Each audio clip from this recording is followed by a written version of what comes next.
Hello friends, आपका एक बार फिर से स्वागत है। अब हम हिस्ट्री स्टार्ट करेंगे। हिस्ट्री को हमने 3 पार्ट्स में डिवाइड किया, एंशियंट हिस्ट्री, मिडीवल और मॉडर्न हिस्ट्री। तो सबसे पहले हम एंशियंट हिस्ट्री से शुरू करेंगे और उसमें हिस्ट्री से शुरू करने से पहले हम देखेंगे वो क्या चीज़ें हैं जिनसे हमें हिस्ट्री के बारे में पता लगता है। हमारे पास वो क्या सोर्सेज हैं जिससे हम हिस्ट्री जनरेट करते हैं, ये चीज़ हमारे पास आई कहाँ से, और सबसे पहली बात कि हिस्ट्री क्या होती है, किसे हम हिस्ट्री कहते हैं। तो आइए इस पर चर्चा करते हैं। सबसे पहले हिस्ट्री क्या होती है। जनरली कि जो पास्ट भी हो गया हम कहते हैं वो हिस्ट्री है, बट आई से कि इट इज़ हिज स्टोरी, उसकी कहानी। बट है क्या ये, जो भी पास्ट की इवेंट्स हैं जो बीत गया और उसके लिए हमारे पास अगर रिटन एविडेंस हैं, मतलब वो बीता हुआ कल जिसके लिए हमारे पास रिटन एविडेंसेस हैं, उसको हम हिस्ट्री कहते हैं। और जिसके लिए हमारे पास रिटन एविडेंस नहीं है तो उसे क्या कहेंगे, उसको हम कहते हैं प्री हिस्ट्री और प्रोटो हिस्ट्री। अब इनमें क्या डिस्टिंक्शन है तो मैं आपको वो बताता हूँ। प्री हिस्ट्री उसे कहते हैं जिसके लिए हमारे पास कोई एविडेंस ना हो रिटन, सिर्फ हम वो कहाँ से जनरेट करते हैं, जो आर्कियोलॉजिकल सोर्सेज हमें मिलते हैं कि एक्सकेवेशंस की गई हैं इंडिया में, खुदाई में से कहीं हमें बिल्डिंग्स मिलती हैं, कहीं बिल्डिंग मटेरियल्स मिलता है, कहीं टूल्स मिलते हैं, कॉइन्स मिलते हैं। तो उसके बेसिस पे जो हमने जनरेट किया है कि जहाँ पे जिसको हम पढ़ ना सकें, सिर्फ आर्कियोलॉजिकल सोर्सेज। जैसे स्टोन एज है, स्टोन एज के लिए हमारे पास कुछ नहीं है सिवाय उनके टूल्स के, छोटे टूल्स, बड़े टूल्स, पॉलिश टूल्स, जैसे भी हैं सिर्फ टूल्स हैं उनके, या कुछ फॉसिल्स मिले हैं तो आर्कियोलॉजिकल रिमेन्स हैं, कहीं बोन्स मिल गई हैं। तो ये चीज़ें इंडिकेट कर रही है कि कुछ लोग थे, लाइफ थी, बट क्या थी हम गेस नहीं कर सकते। सिर्फ हमारे पास क्या गेस करने के लिए वो टूल्स, वो इम्प्लीमेंट्स, वो फॉसिल्स जो भी हमें मिल रहे हैं, तो उसके लिए हमारे पास कोई रिटन सोर्स नहीं है। तो इसको हम कहते हैं प्री हिस्ट्री। सेकंड हमने बात किया प्रोटो हिस्ट्री की। प्रोटो हिस्ट्री हम उसे कहते हैं जिसके लिए हमारे पास रिटन सोर्सेज तो हैं, बट हम उन्हें पढ़ नहीं सकते ना समझ सकते हैं। उसका एग्जाम्पल है इंडस वैली सिविलाइजेशन। हड़प्पा की जो सभ्यता थी उसके हमारे पास एविडेंसेस हैं, सील्स हैं, कुछ इंस्क्रिप्शंस हैं जिस पे कुछ लिखा हुआ है। ये वो सभ्यता है जो 5000 साल पुरानी है। हमने इसकी जांच की है, पड़ताल की, बट हमने सारा कुछ एनालाइज करने के बाद भी हम उसको नहीं पढ़ पाए हैं। तो हिस्ट्री है क्योंकि इसके रिटन एविडेंस हमारे पास हैं, बट हम उनको नहीं पढ़ पाए हैं, इसलिए ये वो हिस्ट्री की रिटन है बट हम डिसाइफर नहीं कर सके। तो इसको कहते हैं प्रोटो हिस्ट्री। तो अब आपको समझ आ गया कि हिस्ट्री क्या है, कि जिसके लिए हमारे पास रिटन एविडेंसेस हो कि हम कहीं से पढ़ पाएँ, चाहे वो किसी बुक में से पढ़ा है हमने, चाहे किसी इंस्क्रिप्शन से पढ़ा, किसी पत्थर पे लिखा है। ये सारी चीज़ें मिलाकर हमें हिस्ट्री जनरेट करना सिखाती कि हिस्ट्री कहाँ से आती है, जो हमारी हिस्ट्री है। आप एक क्वेश्चन माइंड में लाइए कि हमने कहाँ से जनरेट की और कैसे हमारी हिस्ट्री आई। क्योंकि एग्ज़ाम के पॉइंट ऑफ व्यू से अगर हम देखेंगे तो एंशियंट और मिडीवल ये हमें प्री के पॉइंट ऑफ व्यू से इम्पॉर्टेंट हैं, मॉडर्न, प्री और मेंस दोनों पॉइंट ऑफ व्यू से आपको अच्छे से तैयार करना पड़ेगा। क्योंकि प्री में अगर क्वेश्चन आएगा तो ज़्यादा फोकस उसमें भी मॉडर्न पे रहेगा, एंशियंट और मिडीवल से बहुत कम क्वेश्चन आते हैं। तो इसलिए आपको सिर्फ एक ओवरव्यू लेना है एंशियंट और मिडीवल का, और कुछ फैक्ट्स को सिर्फ आपने याद रखना है। मेंस में अगर बात करें तो एंशियंट और मिडीवल से क्वेश्चन नहीं आते हैं, सिर्फ 2 मार्कर्स जो होते हैं कि 2 या 4 2 मार्कर्स आ सकते हैं, वो भी बेसिक टर्म्स होती हैं कल्चर के बारे में, रिलीजन के बारे में। तो इसलिए सिर्फ आप एक ओवरव्यू लीजिए, इसका ज़्यादा डीप जाने की ज़रूरत नहीं है। तो सबसे पहले हम बात करें कि हिस्ट्री हमारे पास आई कहाँ से, इसको आगे बढ़ाते हैं कि हमारे पास वो क्या सोर्सेज हैं जिससे हमने हिस्ट्री को जनरेट किया है। तो आइए देखते हैं वो सोर्सेज क्या हमारे पास। सोर्सेज में सबसे पहले हमारे आता है लिटरेरी एविडेंस। लिटरेचर जो है हमारा, वो ये कि हम बात करें लिखा हुआ जो हमारे पास अवेलेबल है। दूसरे आते हैं हमारे पास आर्कियोलॉजिकल एविडेंसेस, जो हमें ज़मीन की खुदाई में से मिला है, कुछ अवशेष मिले हैं, कुछ टूल्स मिले हैं, इम्प्लीमेंट्स मिले हैं, वेपन्स कुछ भी मिला है जो हमें नीचे एक्सकेवेशन में से मिला है, वो archaeological evidences. Third is monuments, जो हमें बिल्डिंग्स नज़र आती हैं पुरानी, आपने कुतुब मीनार देखी होगी, ताजमहल देखा होगा आपने, साउथ इंडिया के टेम्पल्स देखे होंगे, वो एक टेम्पल है बृहदेश्वर का मंदिर जो 1000 साल पुराना है। तो ये वो मॉन्यूमेंट्स हैं पुराने जो हमें हिस्ट्री के बारे में बताते हैं। उसके अलावा इंस्क्रिप्शंस हैं और कॉइन्स हैं। इंस्क्रिप्शंस की किसी पहाड़ पे, किसी मेटल की शीट पे कुछ लिखवाया है, चाहे वो ऑफिशियल है, अनऑफिशियल है, प्राइवेट है, तो वो सारी हमें हिस्ट्री जनरेट करने में हेल्प करती हैं। इसी तरह कॉइन्स। अब एक एक पर हम चर्चा करेंगे विस्तार से कि ये चीज़ें क्या है और कैसे हमें हिस्ट्री जनरेट करने में हेल्प करती हैं। तो सबसे पहले आता है लिटरेचर।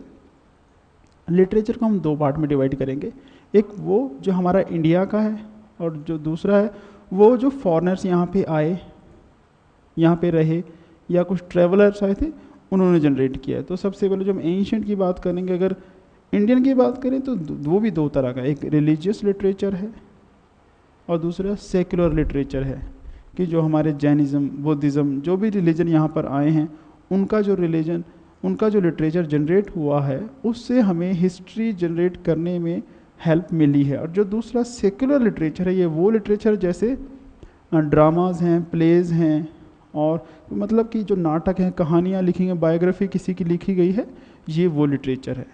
और जो सेकंड है फॉरेन लिटरेचर, ये वो जो फॉरेनर्स की हम बात करेंगे, सबसे पहले यहाँ पे ग्रीक्स आए थे, उसके बाद चाइनीज़ आए थे। तो एंशिएंट इंडिया में इनका ज़्यादा कंट्रीब्यूशन रहा है। आपने नाम भी सुने होंगे ग्रीक्स के, मैगस्थनीज आया था, डिमेकस, तो इस तरह के लोग आए थे। उसी तरह चाइनीज़ में हुएनसांग का नाम आपने सुना होगा, एत्सिंग का सुना होगा, फाइन का सुना होगा।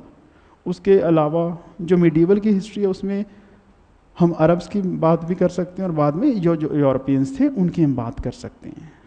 तो सबसे पहले हम देखेंगे इसमें जो हमारा रिलीजियस लिटरेचर है। अगर रिलीजियस लिटरेचर की बात करें तो उसमें हमारे पास क्या क्या आ जाते हैं। सबसे जो पुरानी हमारे पास रिटर्न सोर्सेज अगर किसी चीज़ के हैं तो वेदास हैं हमारे पास, और 4 वेद हैं हमारे पास।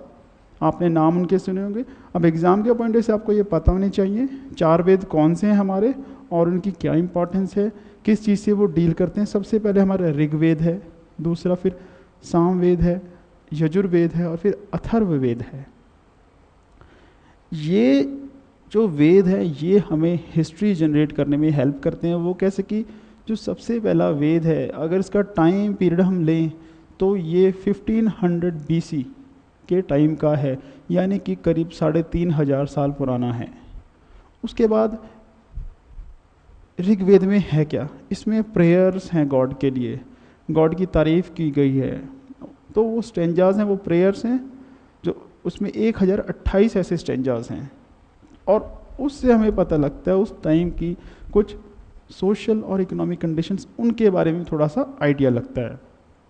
जो दूसरे वेद हैं सामवेद और यजुर्वेद। सामवेद जो ऋग्वेद है, जब उसको हमने गाने बना दिए, उसके गाने मेलोडीज़ में उसको डाल दिया, मेलोडीज़ में कन्वर्ट कर दिया, तो वो बन गया हमारा सामवेद। मतलब ऋग्वेद को ही हमने मेलोडीज़ में कन्वर्ट कर दिया तो वो हो गया सामवेद। इसलिए इसको जो इंडिया की फर्स्ट बुक ऑन म्यूज़िक है वो भी कहा जाता है, कि हिंदुस्तान की पहली किताब जो संगीत पर लिखी गई थी वो सामवेद है। तीसरा इसमें आता है यजुर्वेद। यजुर्वेद में रिचुअल्स दिए हुए हैं कि जो सेक्रीफाइस परफॉर्म किए जाएंगे, जो रिचुअल्स परफॉर्म किए जाएंगे वो कैसे किए जाएंगे, यज्ञ होगा तो कैसे होगा, उसके साथ कौन सा ब्राह्मण क्या परफॉर्म करेगा, तो ये यजुर्वेद में दिया गया। ये जो 3 वेद हैं ये आर्यंस के दिए हुए हैं, और जो चौथा वेद है वो अथर्ववेद, ये आर्यंस का नहीं है, ये नॉन आर्यंस का, जो यहाँ के लोग थे ये उनके द्वारा लिखा गया था, पर ये भी उसी टाइम पीरियड का है जिस टाइम पीरियड के बाकी हैं। इनमें जो फर्स्ट है जो ऋग्वेद है वो सबसे पुराना है, बाकी जो 3 वेद है वो उसके 500 साल बाद आने शुरू हुए थे, यानी कि 1000 से लेकर 600 BC के बीच बीच में ये जनरेट हुए हैं हमारे यहाँ पे, इनको कंपाइल किया गया है। उसके अलावा और क्या क्या हमारे पास जो लिटरेचर आता है उसमें आता है ब्राह्मण्स, आरण्यक्स और उपनिषद। ये भी वैदिक पीरियड का ही है। जो ब्राह्मण्स हैं ये कमेंट्रीज हैं वेदास के ऊपर, कि जो वेदास की एक्सप्लेनेशन दी गई है उनको एक्सप्लेन किया गया है। उनको ब्राह्मण्स कहते हैं। और जो अरण्यक्स हैं, जैसा कि नाम से क्लियर होता है, अरण्य का मतलब होता है जंगल। तो अरण्यक्स ये फॉरेस्ट बुक्स हैं जो जंगल में लिखी गई थी और उनके लिए थी जो जंगल में लोग रहते थे, और इनको जंगल में ही पढ़ा जाता था, क्योंकि कहते थे कि ये बुक्स इतनी हार्मफुल है, जिनके अंदर मंत्र हैं कि हो सकता है इनसे आग लग सकती है, कोई बीमारी फैल सकती है, कोई मुसीबत आ सकती है, तो बेटर है इसको हम किसी गांव या शहर में ना पढ़ते हुए इसको जंगल में ही पढ़ें। अब एग्ज़ाम का यहाँ पे थोड़ा सा ध्यान रखिए कि हम एग्ज़ाम की तैयारी कर रहे हैं, तो यहाँ पे क्वेश्चन क्या बन सकते हैं। प्री पॉइंट ऑफ व्यू से आपको नॉलेज होनी चाहिए कि ऋग्वेदा किससे डील करता है, सामवेदा किससे डील करता है, यजुर्वेद और अथर्ववेदा किससे डील करते हैं। मैंने 3 बताए। अथर्ववेद जो है ये हमारा मैजिक से डील करता है, इसमें जादू टोना दिया हुआ कि अगर बीमारी है उसको जादू से कैसे भगाना है, इसलिए इसको इंडिया की वो पहली किताब है जो ये जादू पर लिखी गई थी। First book on magic is Atharvaveda. तो इस तरह के क्वेश्चन हम यहाँ प्री के पॉइंट ऑफ से बना सकते हैं। मेंस में भी जो यूपीएससी है वो 2 मार्कर्स पूछते हैं कि आपको 20 शब्दों में जवाब देना होता है। तो यहाँ पे क्वेश्चन सिंपल बन सकते हैं कि 20 शब्दों में लिखिए अरण्यक क्या है, अरण्यक्स। तो अरण्यक्स क्या है, ये फॉरेस्ट बुक्स हैं जो लोग जंगल में रहते थे वही लिखते थे, और किन के लिए, जो जंगल में लोग रहते थे उनके लिए, और इनको पढ़ने के लिए भी लोगों को जंगल में ही जाना होता है। ब्राह्मण्स ये कमेंट्रीज हैं, ये एक्सप्लेनेशन है किनकी, वेदास की। उसके बाद आगे हम बात करते हैं उपनिषद्स। उपनिषद्स ये काफ़ी बाद का लिटरेचर है, ये ऋग्वेद से करीब 1000 साल बाद आना शुरू हुआ है। इसमें क्या है कि जो राशनैलिटी है लोगों के अंदर वो आना शुरू हुई थी, और यहाँ पे ट्रांस माइग्रेशन ऑफ सोल ऐसे आइडियाज जनरेट हुए, उनके बारे में डिस्कशन की गई है। मेटाफिजिकल जो आइडियाज है उनके बारे में बात की गई है इसमें, तो वो है उपनिषद्स। उसके अलावा जो दूसरा लिटरेचर है वो जैन और बुद्धिस्ट का है। जो बुद्धिस्ट थे उस टाइम, बुद्धिज़्म आया इंडिया में, तो उनका भी कुछ लिटरेचर लिखा गया। उनकी 3 बुक्स मेन है, सूत्र पिटक, विनय पिटक और अभिधम्म पिटक। तो ये जो बुक्स हैं ये भी हमें काफ़ी नॉलेज देती हैं उस टाइम की जो कंटेम्प्रेरी कंडीशंस क्या थी हमारी सोसाइटी की, हमारी पॉलिटिकल कंडीशंस क्या थी। और उसी तरह जो जैन्स की बुक हैं तो उससे भी हमें काफ़ी नॉलेज मिलती है। तो ये लिटरेचर है, रिलीजियस लिटरेचर है सारा। उसके अलावा पुराण्स की हम बात कर सकते हैं, पर वो सेकुलर में आ जाता है।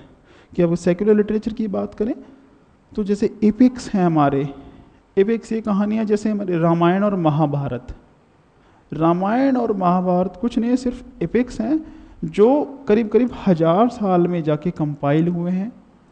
जो महाभारत है इसका नाम जय संहिता हुआ करता था जब इसको बनाया गया था, और इसमें करीब 12,000 श्लोक थे।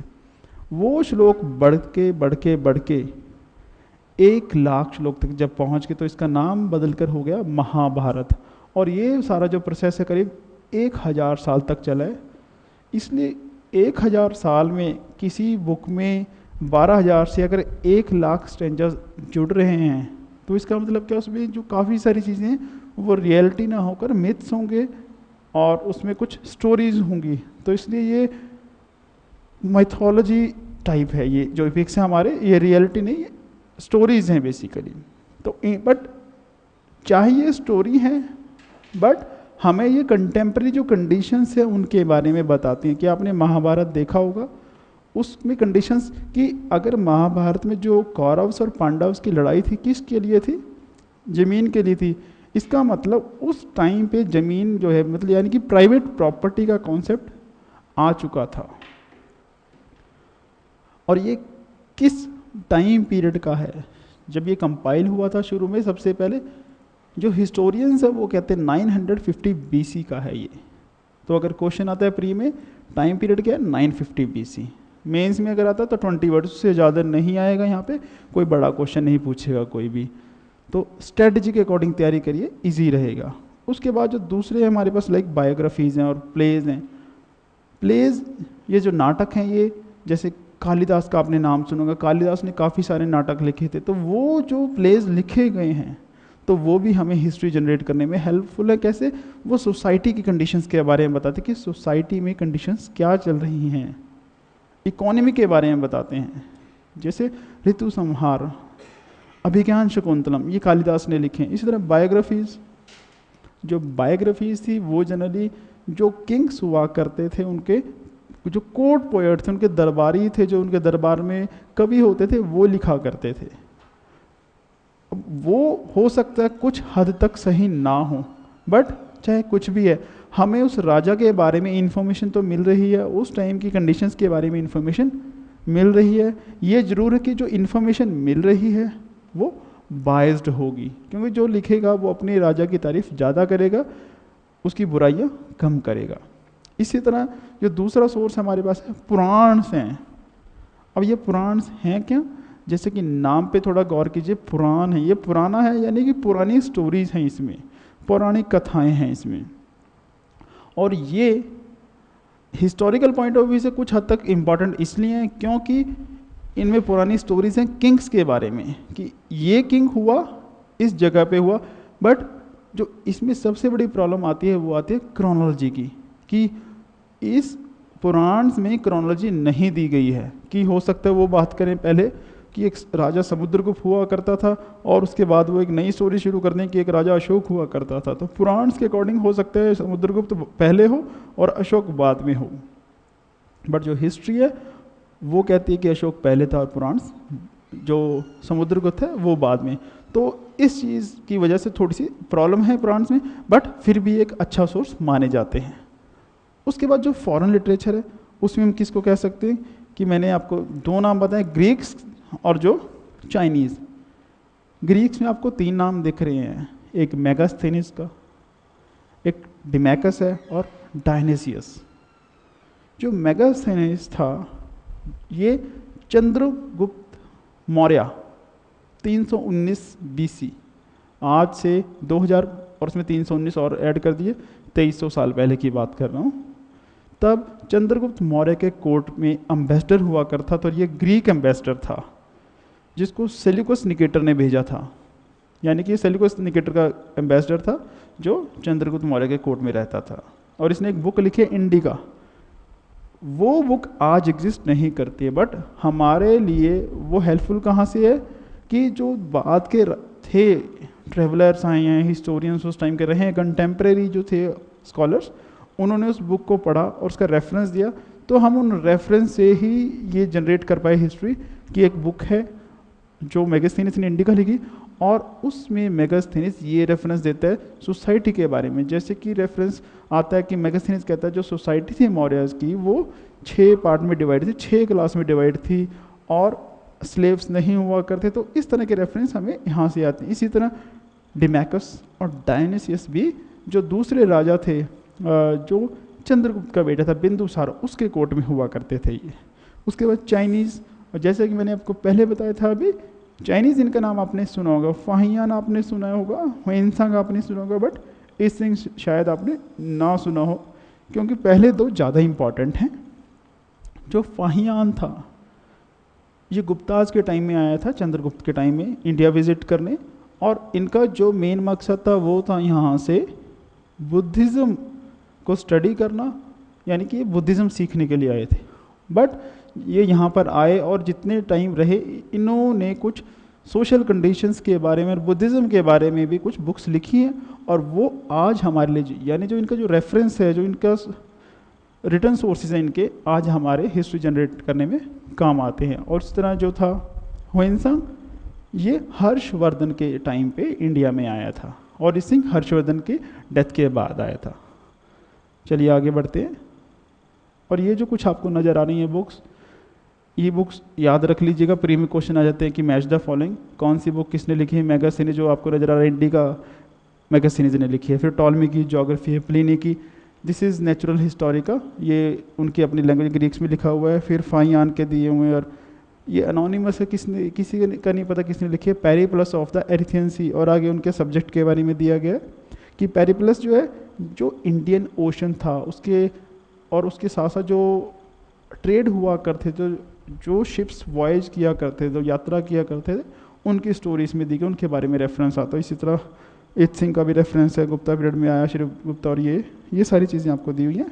तो चलिए उसके आगे बढ़ते हैं। फिर दूसरे जो सोर्सेज की हमने बात की थी वो थे आर्कियोलॉजिकल सोर्सेज।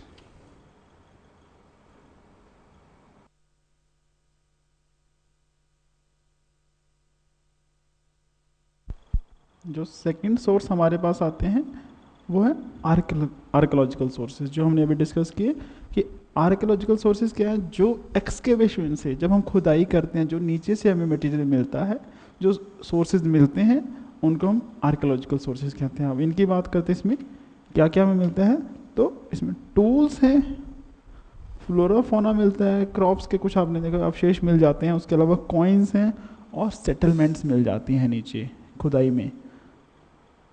अब थोड़ा इनको इलेबोरेट करते हैं कि इनसे हमें क्या क्या सीखने को मिलता है, कहाँ से इनकी हेल्प से हम क्या हिस्ट्री में जनरेट कर सकते हैं। सबसे पहले टूल्स हैं।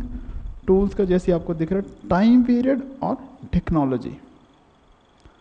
जो टूल्स होंगे उनकी कार्बन डेटिंग से ये अंदाज़ा लगाया जा सकता है, ये हम पता लगा सकते हैं कि वो कितने पुराने हैं और किस पीरियड की बात हो रही है। और सेकंड टेक्नोलॉजी, जैसे टूल्स होंगे किस मेटल के हैं, वो स्टोन के हैं, मेटल के हैं या फिर अलॉय के हैं, तो उससे पता लगेगा हमें कि उनकी टेक्नोलॉजी किस लेवल की थी। अगर वो अलॉयज़ हैं इसका मतलब उनकी मेटलर्जिकल नॉलेज अच्छी है, मेटलर्जी के बारे में उनको अच्छी जानकारी है।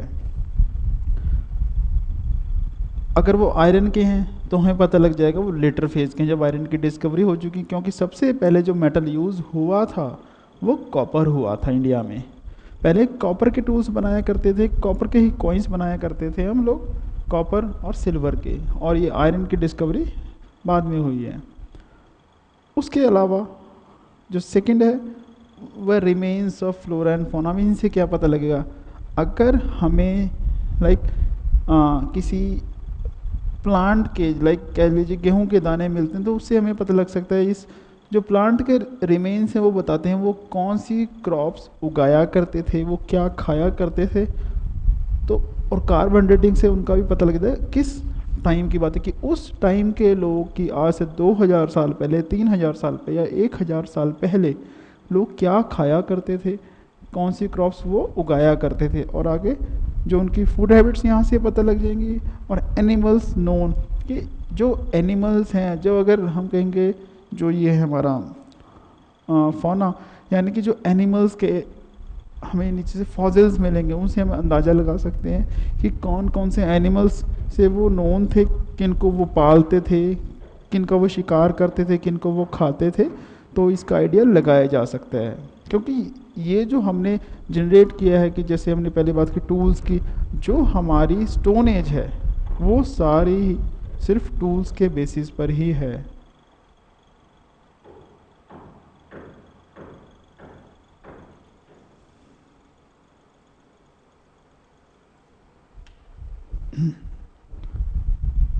और इसके बाद कि जो फ्लोरा है, उसके बाद जो फौना है, कि जो हमारे एनिमल रिमेन्स हैं, नीचे से हो सकता है हमें एनिमल्स जो कैटल्स हैं उनकी बोन्स मिलें, कुछ रिमेन्स मिलें, तो उससे हम क्या आइडिया लगाएंगे, या क्या आइडिया लगाया जाता है जो हमारी हिस्ट्री जनरेट होती है उसमें, कि वो कौन कौन से कैटल्स से या कौन कौन से एनिमल्स से वो नोन थे, किन एनिमल्स को वो जानते थे, किन एनिमल्स को वो पालते थे, कौन से एनिमल्स वाइल्ड हुआ करते थे, किन एनिमल्स को एज अ डाइट यूज़ किया कर सकते हैं, यानी किन एनिमल्स को वो खाया करते थे।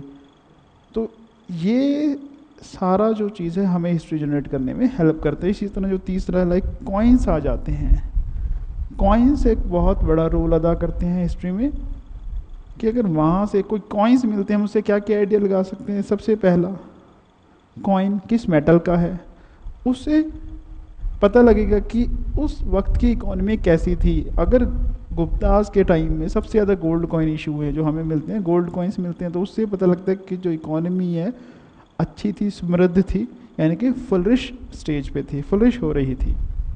बट जो बात की है कि वहाँ पे प्रोटीन के कॉइन, लेड के कॉइन्स मिलते हैं हमें, जो लेड है वो सस्ती चीप मेटल है, तो यानी कि जो इकोनॉमी है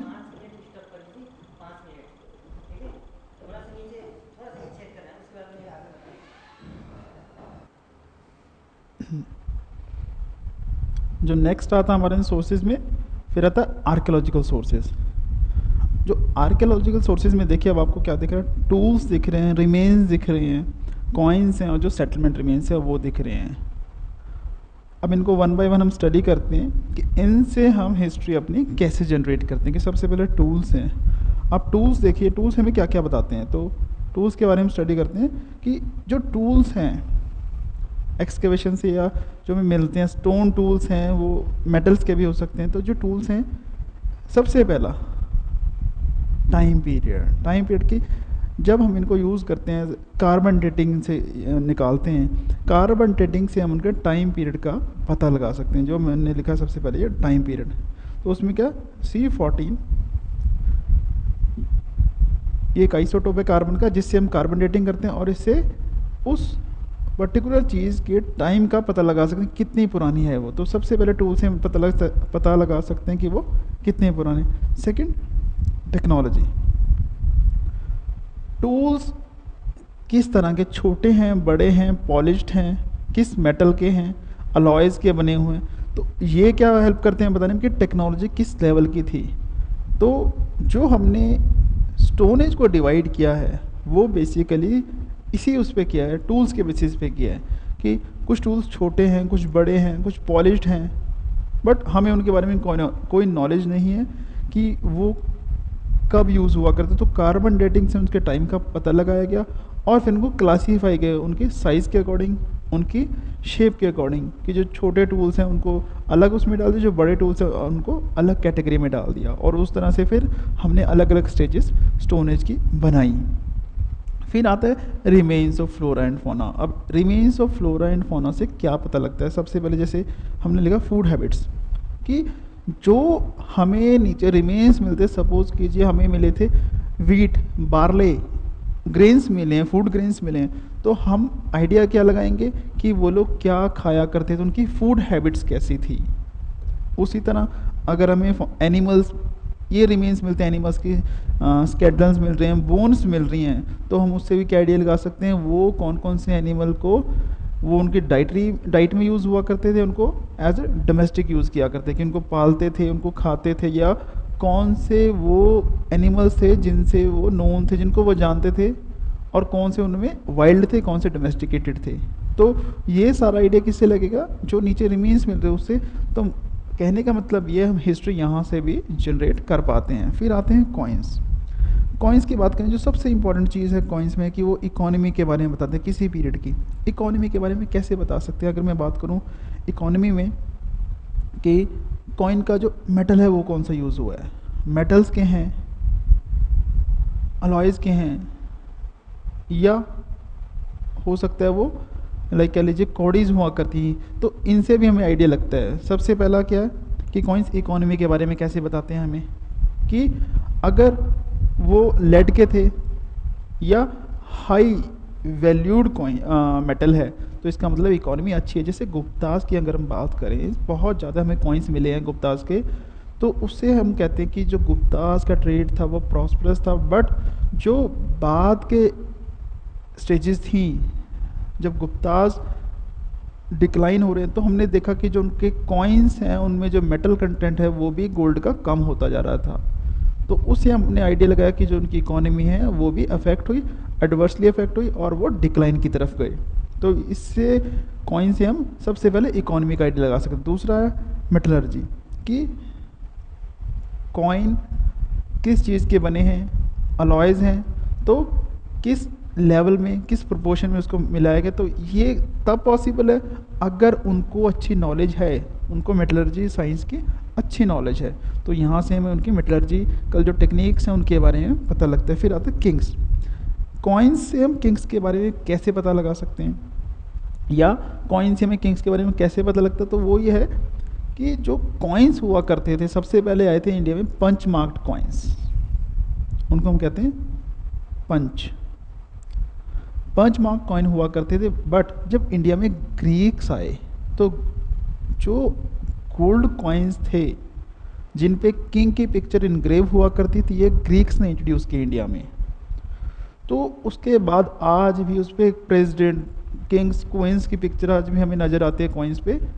तो उससे पता लगता है कि ये कॉइन्स, कार्बन डेटिंग बताएगी कितना पुराना है, और उस पे जो पिक्चर होगी वो बताएगी कौन से किंग का है, तो वो किंग कितना पुराना है या किस पीरियड में वो किंग हुआ करता था।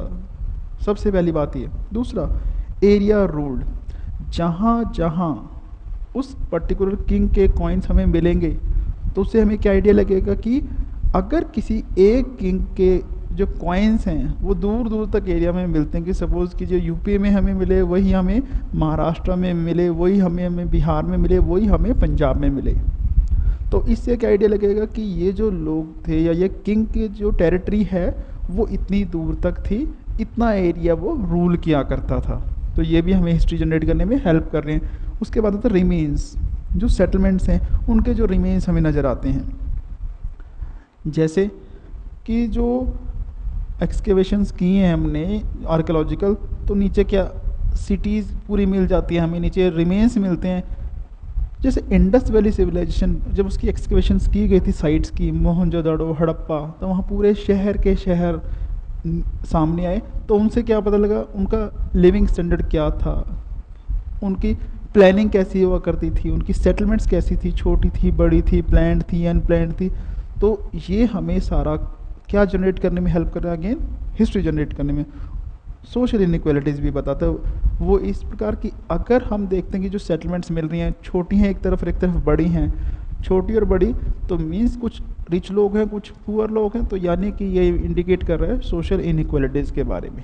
तो ये वो चीज़ें हैं कि जो हमें हिस्ट्री जनरेट करने में हेल्प कर रही है। उसके बाद हम नेक्स्ट सोर्सेज देखते हैं। नेक्स्ट सोर्सेज में ये देखते हैं मॉन्यूमेंट्स। मॉन्यूमेंट से हम क्या क्या आइडिया लगाते हैं, मॉन्यूमेंट से हमें क्या क्या सीखने को मिलता है। सबसे पहला बिल्डिंग मटेरियल। अगर बिल्डिंग्स की बात करें, जो हमारी पुरानी बिल्डिंग्स हुआ करती थी, एंशियंट इंडिया की अगर बात करें, कि हमारे टेम्पल्स बहुत फेमस हैं, इंडिया के वर्ल्ड फेमस है, आपने नाम सुना, बृहदेश्वर का टेम्पल है, कुछ रॉक टेम्पल्स है, वो कोणार्क के मंदिर हैं, सन टेम्पल जो है कोणार्क में, फिर जो रॉक कट टेम्पल्स हैं हमारे, कुछ हमने माउंटेन्स में टेम्पल्स बनाए हुए हैं, कुछ स्तूप्स हैं। तो ये सारे जो चीज़ें हैं, तो हमें क्या क्या बता रही कि किस टाइम हमारा कौन सा उसमें मटेरियल यूज़ हो रहा है, टेक्नोलॉजी क्या है, आर्किटेक्चर कैसा था।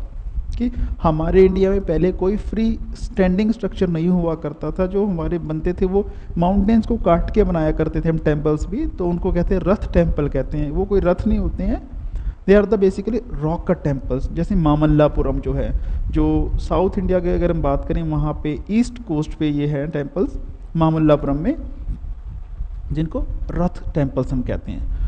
उसके अलावा अजंता अलोरा, तो वो भी पहाड़ों को काट काट कर उनके अंदर गुफाएं बनाई हुई हैं, जहाँ पे बुद्धिस्ट रहा करते थे, जैनिस्ट रहा करते थे, उनके वो विहार हुआ करते थे। तो उसके बाद जब लेटर फेजेस में टर्क्स आए इंडिया में, उन्होंने एक मटेरियल यूज़ करना शुरू किया, सुर्खी जिसको वो कहते थे, और उसके अलावा लाइम्स यूज़ किया करते। तो वो सारा बिल्डिंग मटेरियल हमें पता लगता है कि कब किस तरह का मटेरियल यूज़ हो रहा है, यानी कि टेक्नोलॉजी में क्या चेंजेस आ रही हैं, उनकी हिस्ट्री में क्या चेंजेस आ रही हैं। फिर टेक्नोलॉजी का यहीं से पता लग रहा है कि वो आर्च यूज़ किया करते थे, बीम यूज़ किया करते थे, आयरन यूज़ किया करते थे, उसको बनाने में पेंट क्या था, कैसे किया करते थे सारा। उसके अलावा आर्किटेक्चर कौन सा है, कि अगर बिल्डिंग देखे कुछ पर्शियन आर्किटेक्चर है, यूरोपियन आर्किटेक्चर है, या हमें उस पर ग्रीक्स का कहीं से इन्फ्लुएंस नज़र आ रहा है, तो वो हमें इन मॉन्यूमेंट्स को देख के पता लग जाता है। अगर कुतुब मीनार की बात करें तो साफ दिखता है कि इस पर आर्किटेक्चर का इन्फ्लुएंस कौन सा है, ये टर्क्स जो इंट्रोड्यूस किया है। और कुछ हैं कि अगर हम विक्टोरिया टर्मिनल जो है मुंबई में, उसकी बात करें, उस पर किसका है, यूरोपियन आर्किटेक्चर, कुछ मुगल्स का भी है। तो मॉन्यूमेंट्स हमें बताते हैं ये सारी चीज़ें, तो इससे अगेन हम क्या करें, हिस्ट्री जनरेट करें। नेक्स्ट आते हैं हमारे पास इंस्क्रिप्शन। इंस्क्रिप्शंस के बारे में ख़ास चीज़ है कि ये काफ़ी ऑथेंटिक सोर्स होता है। रीज़न, क्योंकि इंस्क्रिप्शन को टेम्पर करना बहुत मुश्किल, यानी कि कह लीजिए टेम्पर हो ही नहीं सकती ये। फर्स्ट इंस्क्रिप्शन है क्या, कि कुछ राइटिंग्स हैं जो हमें स्टोन्स पे लिखी हुई मिलती हैं, रॉक्स पे मिलती हैं, और कभी कभी तो हमें मेटल्स पर भी लिखी हुई मिली, जैसे कॉपर प्लेट पे लिखी हुई हैं, और कहीं पे ये ऑर्डर के रूप में लिखी हुई हैं, कहीं ये रिकॉर्ड्स के रूप में लिखी हुई हैं, तो इनको हम इंस्क्रिप्शन कहते हैं। अब ये हमें हिस्ट्री जनरेट करने में कैसे हेल्प करते हैं। सबसे पहले अगर मैं अशोक की बात करूं, तो उसकी जो एडिक्ट्स हैं, उसकी एडिक्ट्स उसने इशू की थी 14, तो जो उसकी इंस्क्रिप्शन है वो रॉक्स पे उसने लिखवाई, और वो 14 जो उसके डेट्स हैं वो हमें जहाँ मिलती हैं, तो उससे हमें पता लगता है कि अशोक का अम्पायर कितना बड़ा था। क्योंकि कहीं वो ग्रीक्स में है, कहीं वो एरामिक में है, कहीं खरोष्ठी में लिखी हुई हैं, अदरवाइज बाकी जगह पे वो ब्रह्मी में लिखी हुई हैं। तो अगर अशोक किसी और लैंग्वेज को यूज़ कर रहा है तो उसका पर्पज़ क्या हो कि वहाँ पर उस लैंग्वेज के लोग रहते होंगे जो उस लैंग्वेज को बोलते होंगे। और वो है कि अगर मैं कहूँ ग्रीक और एरामिक, ये था जो हमारा नॉर्थ वेस्ट इंडिया है, उधर ये मिली है कि जो पेशावर वाले एरियाज़ हैं वहाँ पर ये हमें इंस्क्रिप्शंस मिली हैं। कुछ हमें इंस्क्रिप्शन मिले नासिक में, कोई गुजरात में, कोई उड़ीसा में, और एक कलसी है ये उत्तराखंड में है। तो ये सारे एरिया, इससे पता लगता है कि ये बॉर्डर एरियाज थे, यानी कि उसका एक्सटेंट कितना था एम्पायर का, कितनी बड़ी उसकी एम्पायर थी। उसके आगे लिखा है एडमिनिस्ट्रेटिव सिस्टम। एडमिनिस्ट्रेटिव सिस्टम का और लॉज रिलेटेड टू लैंड, ये कैसे पता लगता है कि अशोक की अगर हम बात करें, अशोक इंस्क्रिप्शन में बात करता है अपने कि जो हमारा एडमिनिस्ट्रेशन है, वो जो प्रशासन है वो एफिशिएंट होना चाहिए, और उसके लिए राजा हर वक्त अवेलेबल है, जो उसके ऑफिसर्स हैं उसे कभी भी आकर मिल सकते हैं। उसके अलावा जो लैंड ग्रांट्स दी जाती थी, तो जो ज़मीनें दी जाती थी गिफ्ट के रूप में और बाद में सैलरी के रूप में, तो वो भी इंस्क्रिप्शंस पे लिख दी जाती थी। कहीं हमें स्टोन इंस्क्रिप्शंस मिलती हैं और कहीं पे कॉपर प्लेट इंस्क्रिप्शंस मिलती हैं। तो उसको देख के आइडिया लगता है कि उस टाइम जो सिस्टम था लैंड टेन्योर सिस्टम क्या था, या जो एडमिनिस्ट्रेटिव सिस्टम था कि किसको ज़मीन दी जा रही है, किस पर्पज़ के लिए दी जा रही है, उस पर किस चीज़ के लिए वो यूज़ हो रही है। तो ये सारा हमें इंस्क्रिप्शन से आइडिया लग जाता है। उसके अलावा time period, again carbon dating सबसे अच्छा तरीका है। कार्बन डेटिंग से हमें पता लग जाता है कि वो चीज़ कितनी पुरानी है, और उस चीज़ का पता लगेगा तो हम पता लगा सकते जिसकी वो इंस्क्रिप्शन है वो किस टाइम पीरियड में था। और सबसे बड़ी बात लैंग्वेज और स्क्रिप्ट, जैसे मैंने आपको बताया जो अशोक की है ब्रह्मी स्क्रिप्ट है, खरोष्ठी है, एरामिक लैंग्वेज में लिखी हुई या कुछ ग्रीक्स में है। तो उससे हमें पता लगता है कि उस वक्त के लोग कौन सी भाषा बोलते थे, किस स्क्रिप्ट में वो लिखते थे। जो हम पढ़ पाए हैं उसका हमें आइडिया लग चुका है, और जो हम नहीं पढ़ पाए हैं, जैसे इंडस वैली की जो इंस्क्रिप्शन है वो हम नहीं पढ़ पाए हैं, तो हमें नहीं पता वो लोग क्या बोला करते थे। तो ये सारी चीज़ें जो हमने डिस्कस किए हैं, इन सबको मिलाकर हम अपनी हिस्ट्री जनरेट कर पाते हैं। और यहाँ पे इतना ही काफ़ी है सोर्सेज के लिए, इससे ज़्यादा हमें पढ़ने की ज़रूरत नहीं है। तो थैंक यू।